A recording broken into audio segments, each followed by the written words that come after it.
apakah terkait dengan rasa?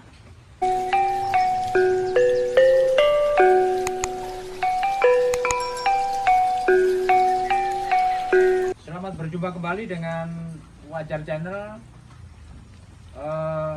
Salam sehat, salam bahagia. Semoga sahabat semua dalam keadaan yang bahagia.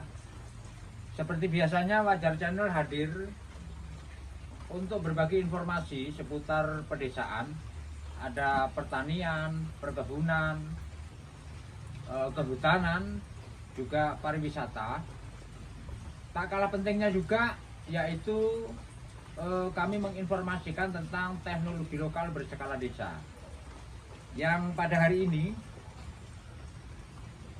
saya akan mengupas tuntas, membedah rahasia bagaimana cara membuat tempe dengan kualitas yang terbaik.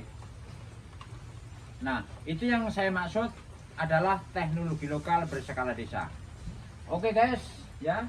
Tentu sebelumnya jangan lupa like, komen, dan subscribe ya.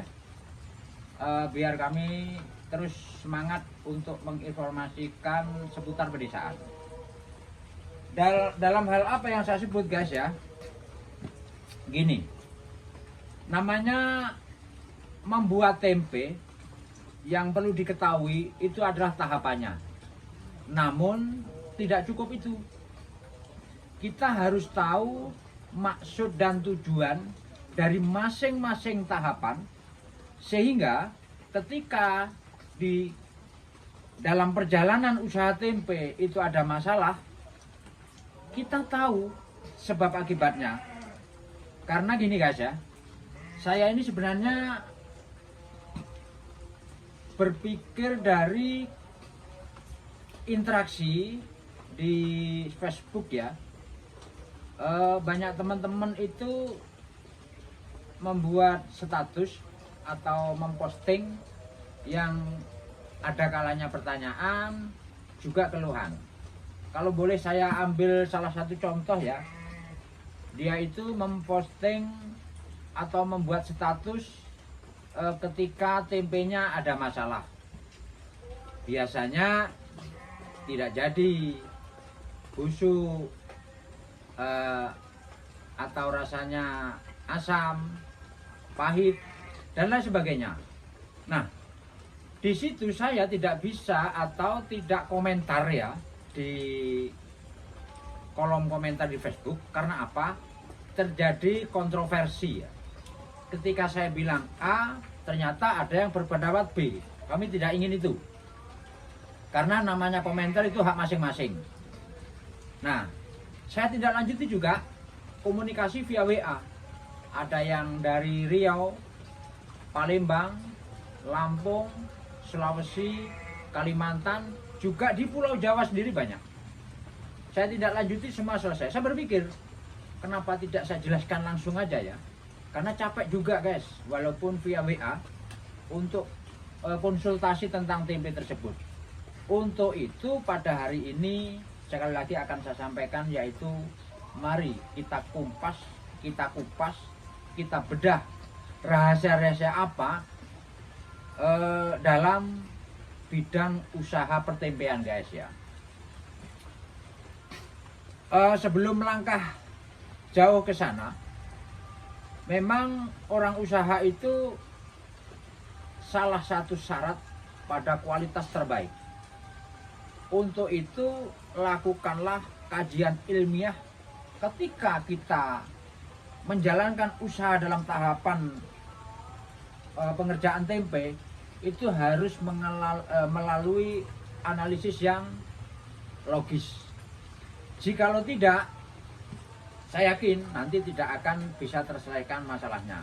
Contohnya guys ya, kenapa kedelai itu di awalnya itu direbus, kenapa digiling, setelah itu rendam, dan juga direbus lagi, atau pada tahap berikutnya. Tidak hanya sebatas itu dilewati, sudah tahu nggak akan pada maksud tujuan yang saya sampaikan tadi. Untuk itu guys ya, pada hari ini jikalau mungkin sahabat wajar yang sudah punya usaha tempe mengalami masalah, apa masalahnya? Apakah terkait dengan rasa? Apakah terkait dengan jamur tempe ya yang kurang bagus? Silahkan tinggalkan komentar di kolom komentar. Apa yang menjadi pertanyaan, apa yang menjadi permintaan tentang informasi ini akan saya jawab, akan saya tindak lanjuti juga dengan video guys.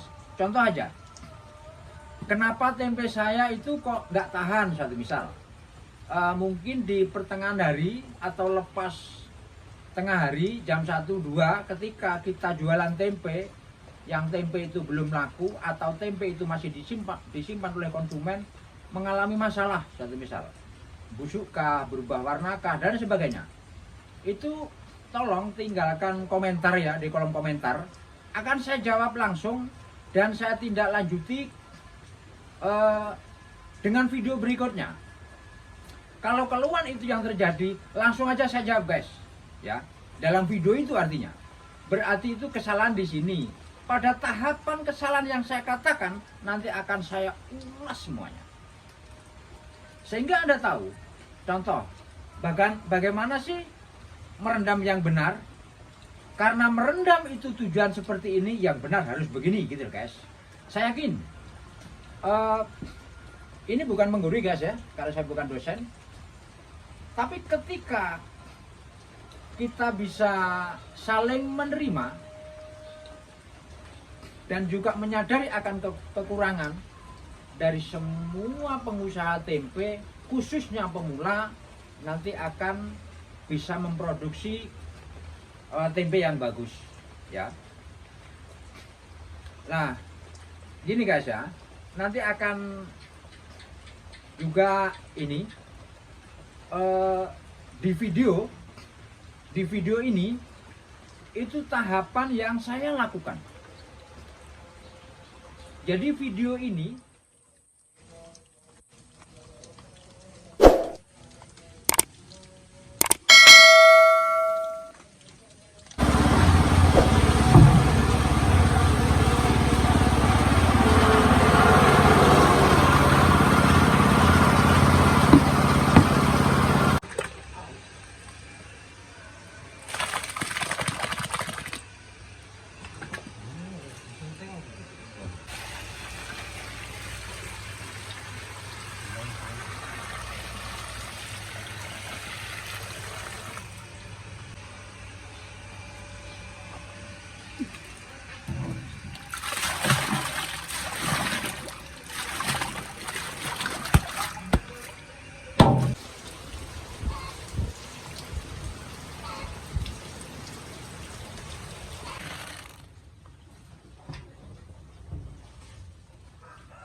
itu tahapan yang saya lakukan.